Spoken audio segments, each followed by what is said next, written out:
YouTubians, it's Mr. White Gloves here at Splash Page Comics. How's everybody doing tonight? I tell you what, we got a lot of stuff to go through, I guess.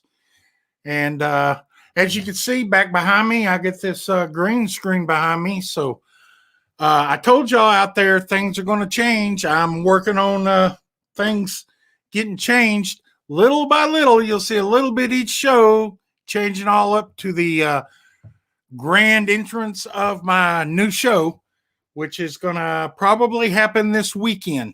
So watch out for that reminder out there. Hit that bell notification, and that way you don't miss the premiere of Alien History. That's right. I said it. Alien History. We got Vincenzo C. Hello, Vincenzo. How you doing, bud? Thanks for joining me here. I appreciate it a lot. Yep, that's right. Alien History. And we're going to talk about comics also. So you'll just have to tune in this weekend and find out what that's all going to be about, because it's going to be a game changer. It's going to be a complete game changer. So what I got, you see right up here, I got Daredevil 107 sitting up here. These are some of the books that I got on my mystery haul.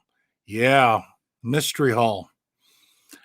A lot of people went to the LCS and they picked up the new comic books. I went to the LCS and picked up a few new, but some older books also. So I like the Silver and the Bronze Age books. I really love the Golden Age books. They are crazy, just crazy.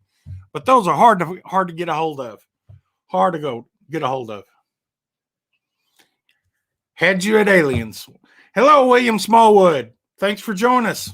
We appreciate it. Had you at Aliens. Well, you're going to like this topic that's going to be coming up this weekend and the following weeks, because we're going to be talking a lot of alien stuff. Conspiracies, facts, fiction, whatever you want.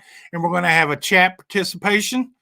And as long as we stay on that subject, the topic that the show is about, we're going to sit there and discuss it with the chat. And we're going to find out maybe if there is an alien out there. I know I got one over here, but you can't see him behind the green screen. He's over there hiding. He's holding up my green screen. So look at that red in the cover. Yeah, it is just amazing. Amazing. This right here is a Daredevil 107. It's a January 1974. And the villain in it is Terex and Ramrod. And you got Black Widow. You got the Black Widow appearing in it also. She's never seen that cover, huh? Well, it's number 107. Oh, that's not 107. Did I get them mixed up? That was 110. This is 107. I already messed up. Well, have you ever seen that cover then? That's Jim Starlin art in this. He entered the Marvel Universe in 1972, and his first job was a finisher on Amazing Spider-Man 113. Then he moved over. Of course, he did do some DC books. He did go in and do some DC books. I think it was a Green Lantern and something else he did. He did a whole bunch of issues. I think it was Green Lantern, wasn't it? I don't know. Anyway, he moved over there to Iron Man 55, and of course, you know what happened in Iron Man 55. You got Drax and Thanos, and he worked over there for a couple of issues. Then he moved back to Captain Marvel 25 and started that whole string of stories and everything. The Thanos tie-in stories. And then after that, he moved to Warlock, and he worked on Warlock for quite a bit. And then he come back and did the death of Captain Marvel. But like I said, this is 107 right here. I don't know what. I got my books mixed up. So this is the one you probably had never seen before. That one right there. That's the one you were talking about, Vincenzo. That's 110. It's a June 74 book. And it has Gene Cole interior art in it. This story that happened in this book was Marvel 2-in-1 number 3. Then it led into this book. The story continued in this book, Marvel 2-in-1 number 3. It's a pretty awesome story. So that was back in the Marvel 2-in-1 when it was first, getting started and such.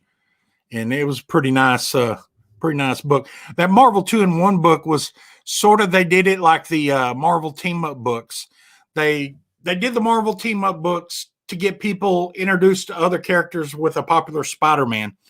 So that way they branch off and maybe go to the Iron Man book because they didn't really know who Iron Man was, but they were introduced to him or first seen him in the Marvel team up. Because those early issue of Marvel team up were selling quite a bit. Of course, a bunch of stuff Spider-Man was selling. So they tried to bring people into that Marvel team up. And they did the same thing with the 2-in-1 with the Thing. That Thing was selling quite a bit, and he was a real popular character. So they brought other heroes in the 2-in-1. So they would maybe buy the 2-in-1, then branch out and buy an Iron Man book or buy a Hulk book or something like that. Kind of marketing ploy is what it was. So they did that. And like I said, the interiors in here is Gene Cole. The story continues from Marvel 2-in-1 number 3. And it's got a Series A Marvel stamp in there, number 51. Yeah, some people did cut those out back in the day. I never did. I seen them, but it's of Bucky Barnes. But they got a whole book where you could cut all those out and cut them out of the books and put them in there. And yeah, there's very few books that. Well, let me put it this way: I found quite a few books over my years that when you buy them, and I'll take them out of the bag and I'll check them, they'll have something cut out of them. And years ago, I had got to where when I buy a book, I'll take it out and I'll check the pages in it. Because if you buy a book at a con, you come home with it, then you start going through counting pages and everything. And it's got a coupon or a value stamp or something pulled out of it. What are you going to do? That business is done gone. And I mean, if it's a high dollar book, but I got to where I do every book that way. I'll take them back especially if it's a con, I'll go to a hotel room, or if it's a high dollar book, I'll do it there. But if it's a bunch of filler books, I'll go back to the hotel room that night. I'll go all through them because I always put where I bought them from, a little sticky note on them. And that stack has that. And if I find them, I take them back. And I have taken them back quite a few times. And they said, oh, yeah, sure, trade it and see if we can find you another one. And they'll take it back because there's too many books there at the comic shop for them to go through every single one of them.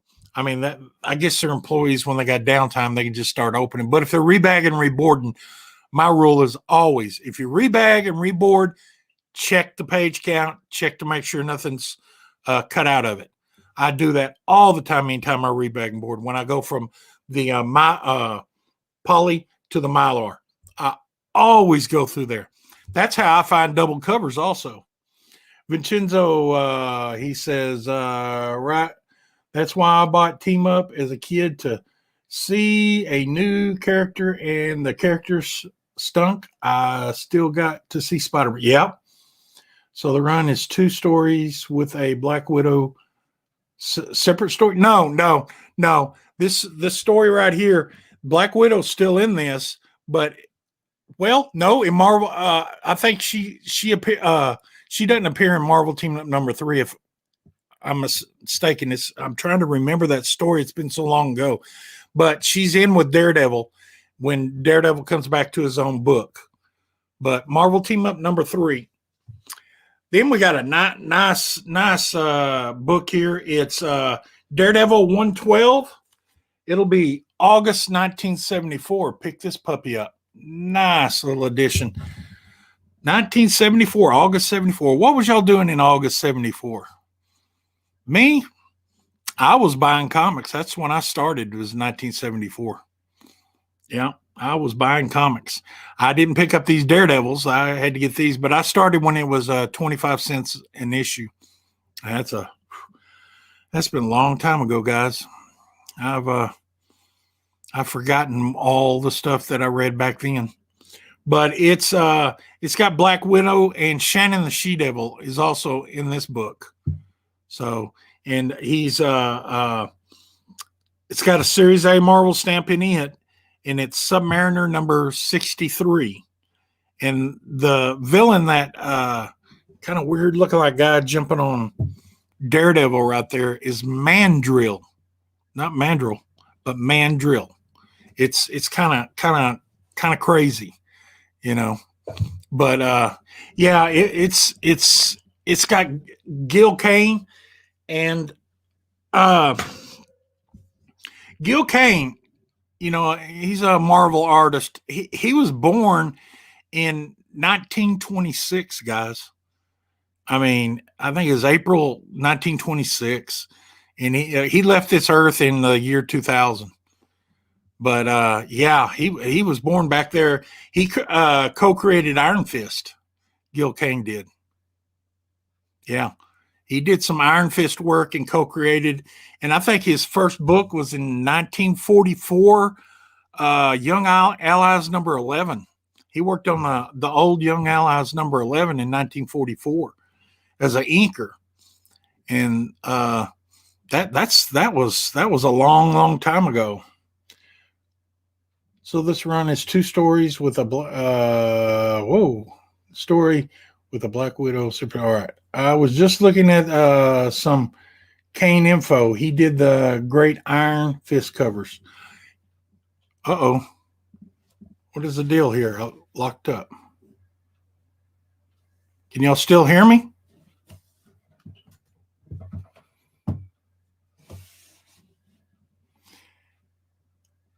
Can y'all still? What happened? Malfunction. Let's see.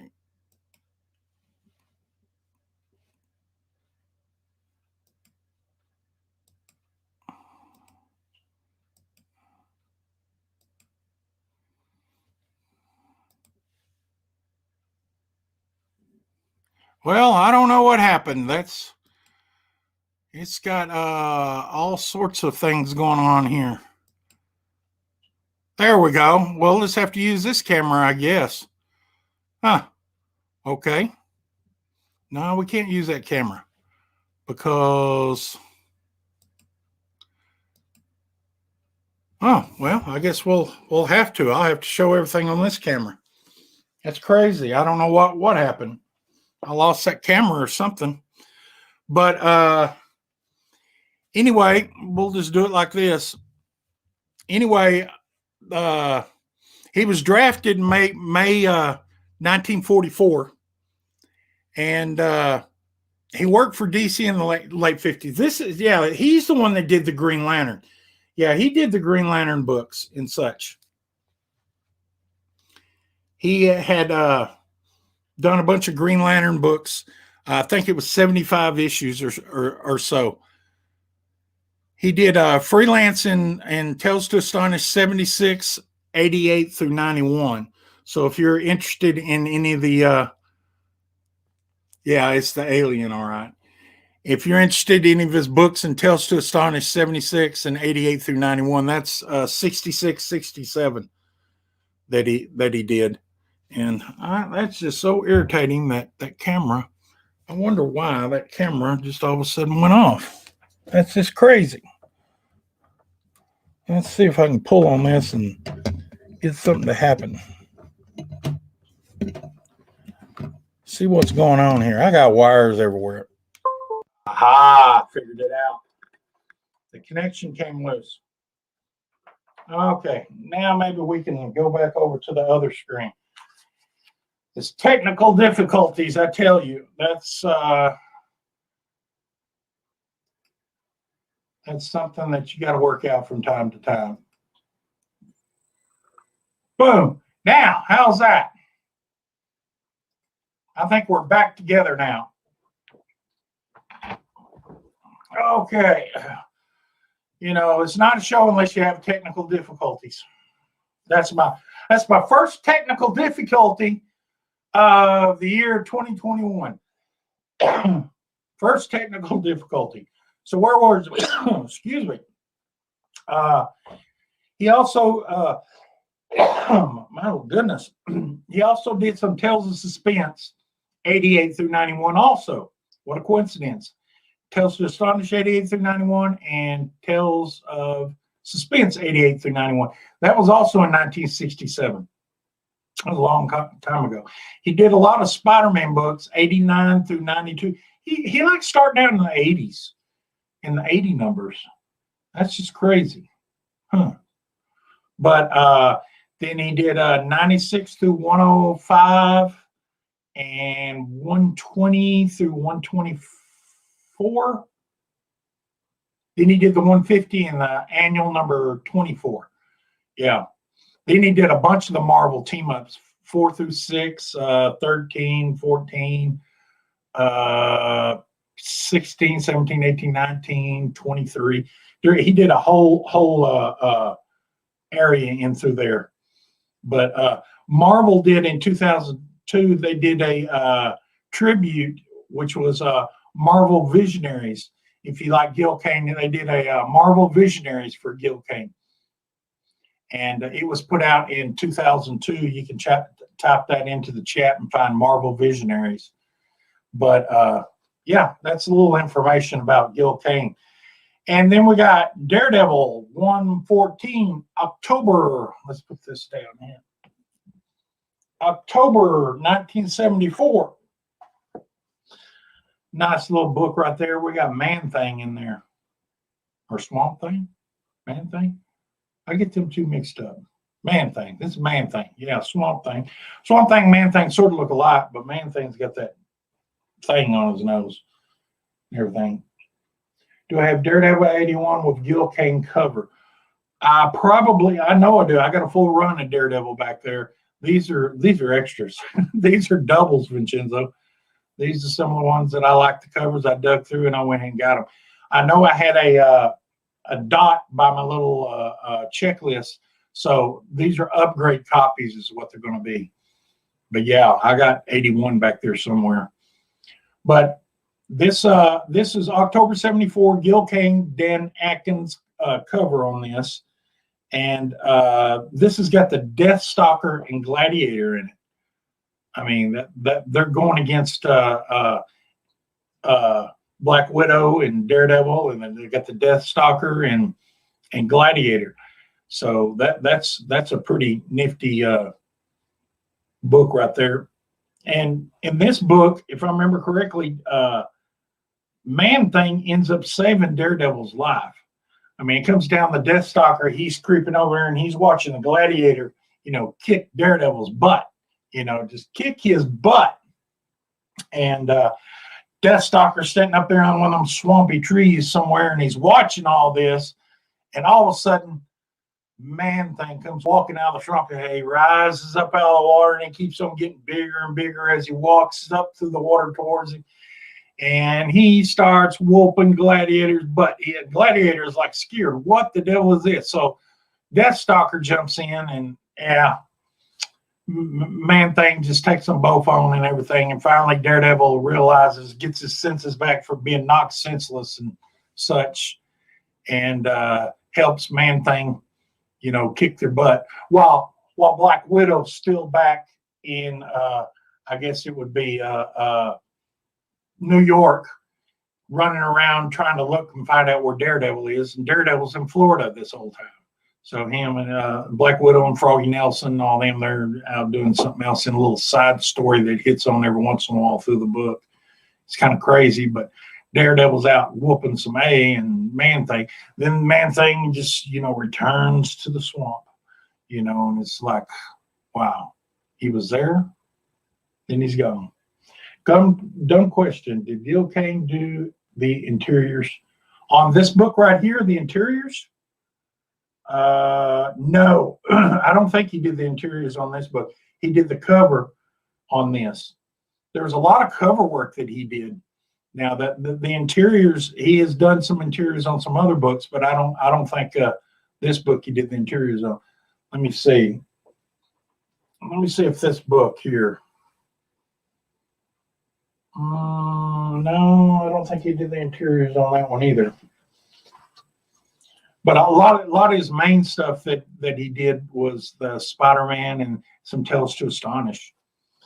So now we're gonna move along. We're gonna move to some books that I still like some on these. Not many at all. These are probably upgrade copies. Conan number 32. Is that right? Yeah, that's 32. That's 32. Let's get the right book up there. Conan number 32. Now, this book was this is also a Gil Kane. This is like a Gil Kane special. Gil Kane and Ernie Chua. They did the covers with pencil and one inked on this in the on the Conan book. It's a nice November '73 book. Real nice book. Yeah, and it's got something for Robert Galvin out there in it. It's got tentacles. He loves his tentacles. She's a blonde, not a redhead, but she's got tentacles. This will probably be something I'll show on Robert's show and, whip it out there. Well, that was the wrong words to say, but I'll, bring the book out there and show him and such. But he has a fascination with tentacles, a whole fascination with tentacles. So then we got, it's an underwater fight with Conan. He gets led out of a cave, and then he gets led by this beautiful blonde girl underwater. And then when she touches the water, she turns into this monster right here, you see, and she starts kicking some butts. But yeah, it's got a harem scene in the book. Yeah, if y'all like harem, like seeing a lot of scantily drawed women, it's got a harem scene in there and such. This is another good issue. I like the way this is drawn. I mean, that 3-point perspective on this book is pretty sharp. It's number 34 of Conan. See if I can get that thing straightened up a little. There we go. Conan number 34. It's is it 34? No, that's 33. Conan number 33. It's a Herb Trimpe and John Romita cover on this book. And this is the first appearance of the Seven Wizards, which in the Guards of Seven. And these seven wizards were all different colors of the rainbow, 7 different colors of the rainbow, and they all went against Conan and such. And Herb Trimpe and John Romita, I should say, Romita did this book. I think they did the cover and the internals on this. Yeah. Then we get down to number 34 of Conan. This is a nice little book right here. Nice little, what do you say, book. That's number 34. 34. It's a January 74.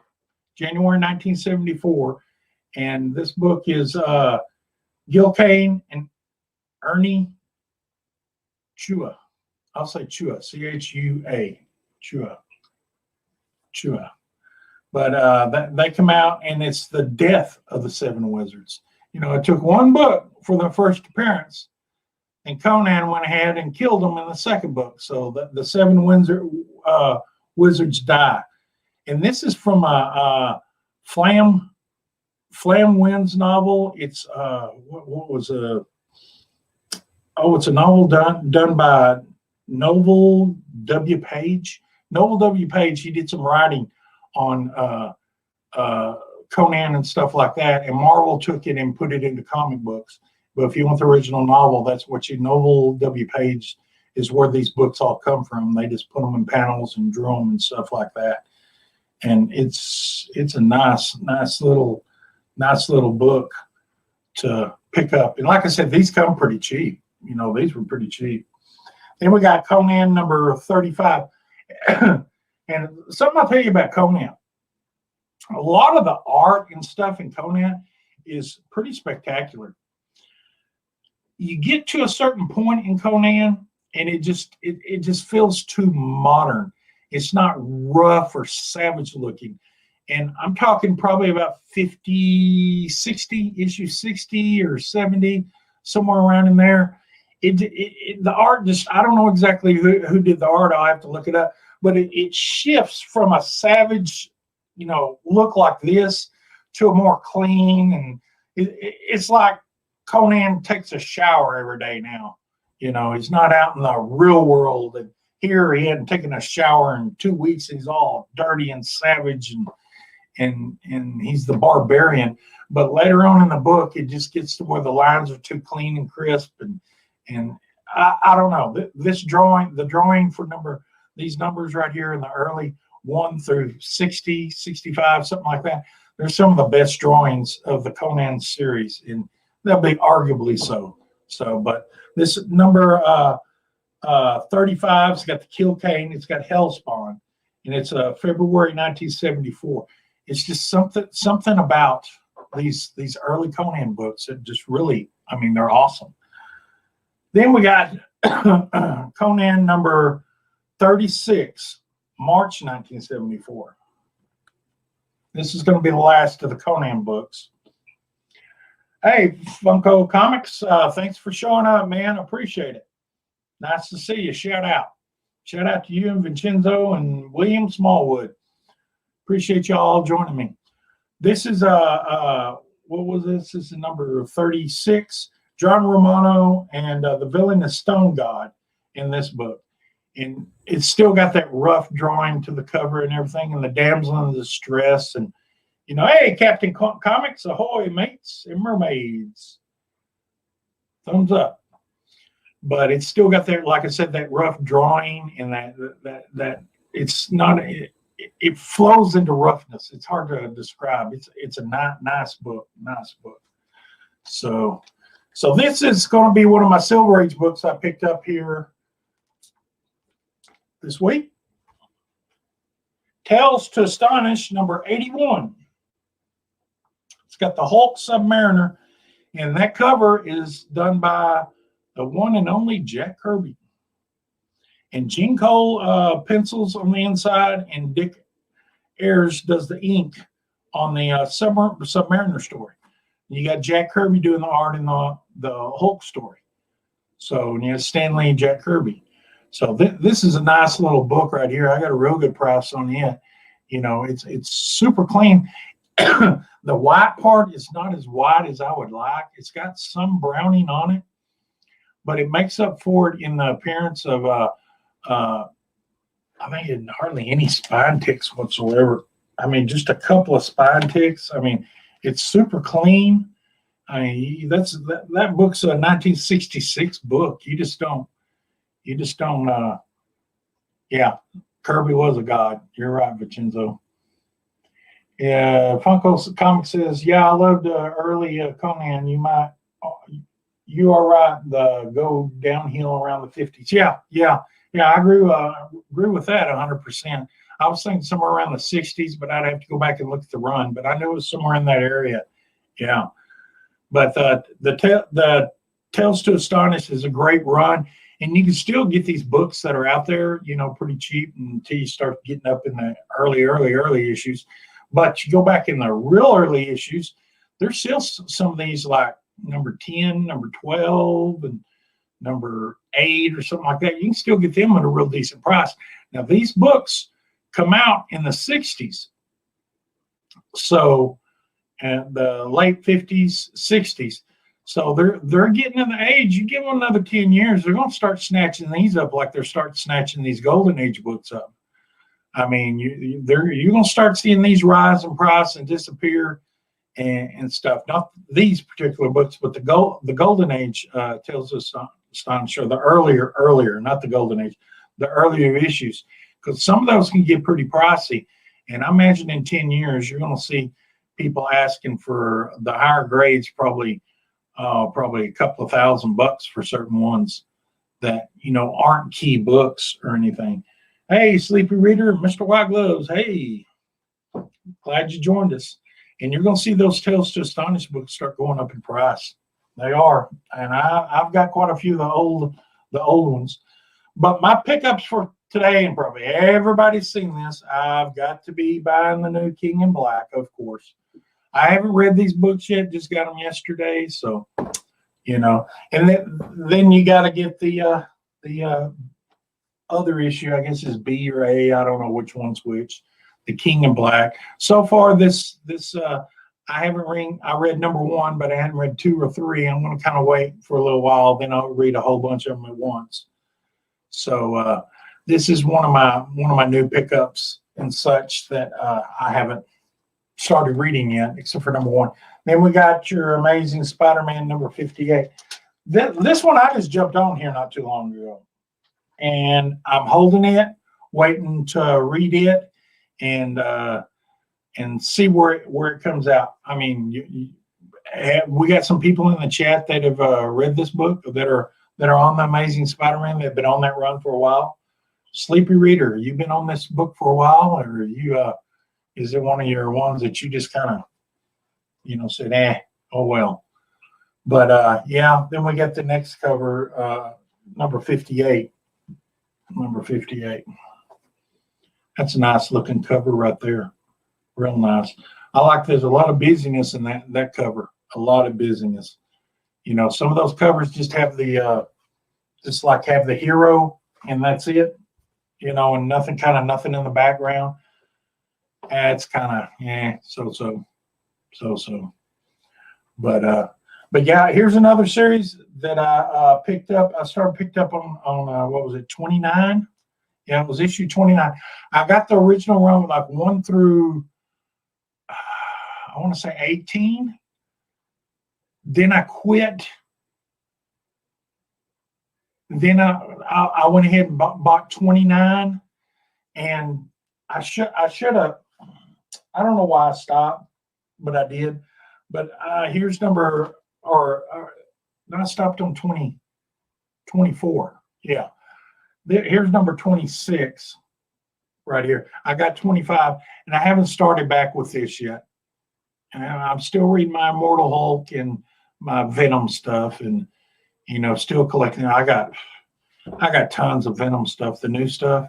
I mean, I bet I got the King in Black number 1, probably 15 different covers. I fell down that rabbit hole, guys. I ain't gonna lie to you, I did. I ain't gonna lie to you, I fell down that rabbit hole. I sure did. I shouldn't have, but he's not into Modern Spider-Man, stuck in the Romana and Ditto days on that cover. That's good. That's a good area to be stuck on. Yeah, I was stuck on that era back in the 80s when I gave up. I guess it was the 90s when I gave up Marvel and went back to some of the older stuff and bought nothing but old stuff.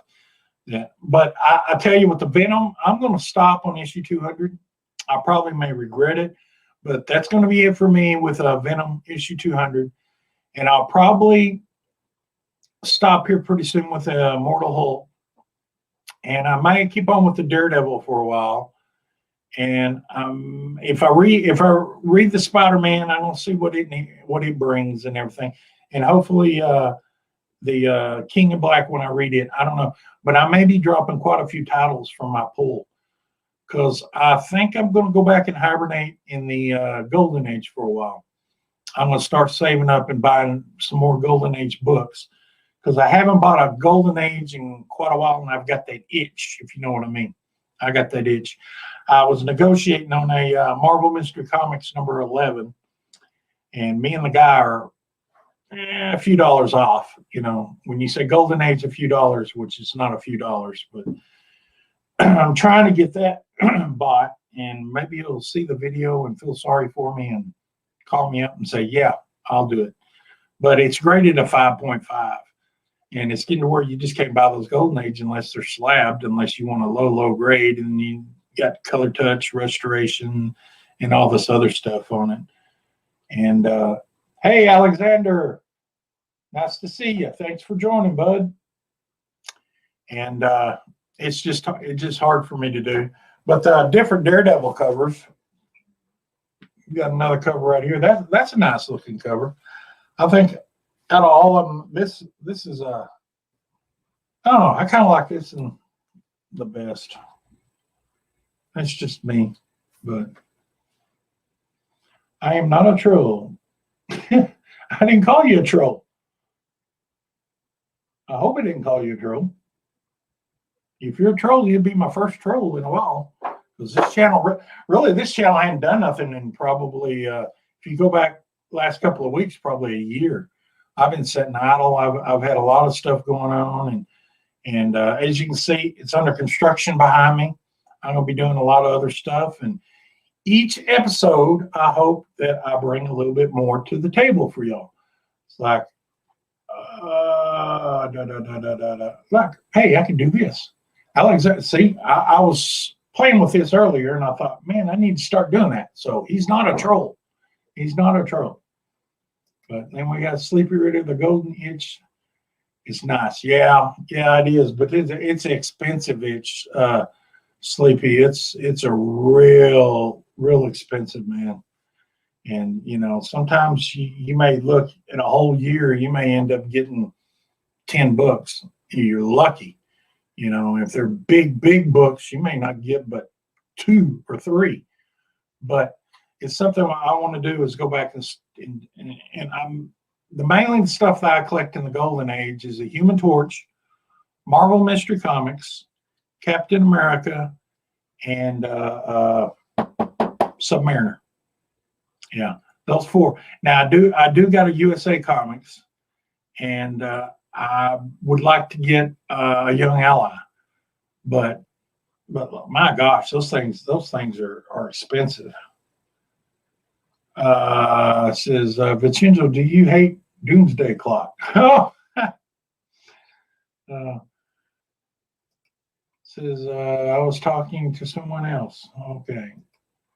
Okay, Sleepy. The closet to Golden Age books I have is EC and some old newspaper spirit sections. Oh, that's cool. That's cool. Yeah.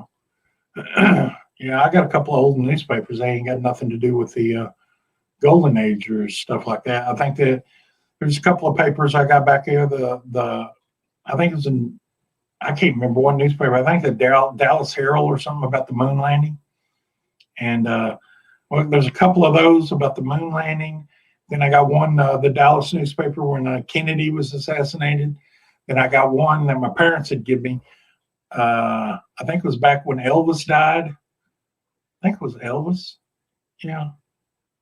And, you know, some odds and ends newspaper. I got about 6 or 7 old newspapers. I hadn't looked at them forever. I did take them out about 10 years ago, and they were all slipped into Mylar sleeves and such. So they're pretty good shape. They haven't browned much. They really haven't browned that much. I was really surprised, you know, by the way they were kept and everything. But yeah. But we're gonna make this video kind of short because I got things I got to do, guys. But I tell you, like I said, this weekend, if y'all hadn't heard, spread the word, because this Saturday we're doing Alien History, where I'm going to have a channel. The channel's going to come up, and it's going to be my big premiere of a new show and topic, Comics and Alien History. And we're going to be talking about all the weird stuff out there. And I'm going to have a special co-host that's going to be on here with me. If you don't know who that is, go back to my channel and look at the trailer, and it'll tell you who that is. And it's going to be Alien History, the past. And we're going to start out first with the Watchers. We're going to find out who the real Watchers were. We know who they are in the comic books. We're going to find out who the real Watchers were. Flash Gordon. Oh, wow. Flash Gordon. That's cool. Flash Gordon newspaper strips. I used to read those years ago. The Sunday paper. But we're going to be covering the alien stuff and all sorts of stuff. I mean, this opens the field wide open. So we'll be talking about history of comics and history of aliens in the past. And tomorrow, Saturday night at midnight, I'm going to be on the Nerdy Collective with Robert Galvin. So there's no telling what I'll do on that show. If y'all hadn't seen it last Saturday when it was Ladies' Night, I'll do anything on that show. You know, I will surprise anybody, and there's no telling what kind of rabbit I'm going to pull out of the hat this week. You just never, ever, ever know about me on his show, because I get a little crazy when I'm on that show. I get just a little bit crazy, and I can't help it. I just get a little crazy. I guess Robert drives the craziness out of me. I had a dream that I was on the Nerdy Collective as a woman. Was that a dream? Huh. It was crazy. It was crazy. Jeff, the Cantonese comic kid, he's a cool guy. Y'all go and check him out. He has Silver Age Sundays, and he has a show on his channel. And yeah, I think you were in there, Sleepy Reader. I think you got the inside note of what went on that night. Yeah, they wouldn't let me stay on no longer. I was sad. That was the only way I could get on that show.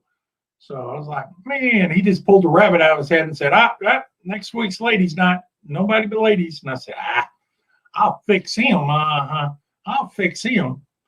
But yeah, check out Robert's show. You got Robert being on Sanimation.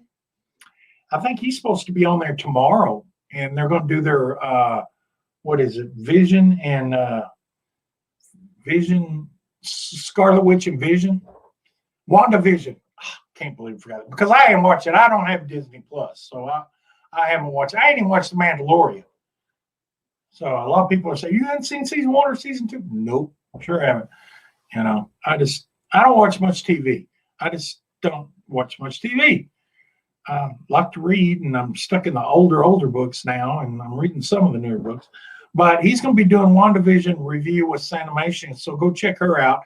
Her and Robert will be on there tomorrow afternoon, maybe, or I can't remember exactly when it is, but you can type it in and you can find it and such. It'll be pretty easy to find. And I got to do a shout out to Discovery Bay. Discovery Bay has helped me out quite a bit with this technology, and hopefully he will continue to help me out. So a big shout out to Discovery Bay. That's right, I said it.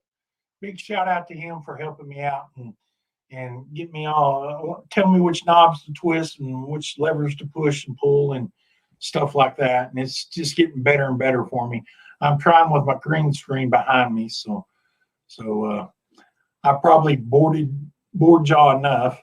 But yeah, go check out these guys and check out Boston Chris. And I think Who Dat Comics he's been having auctions and stuff. Of course, we got lots of auctions. We got auctions everywhere, and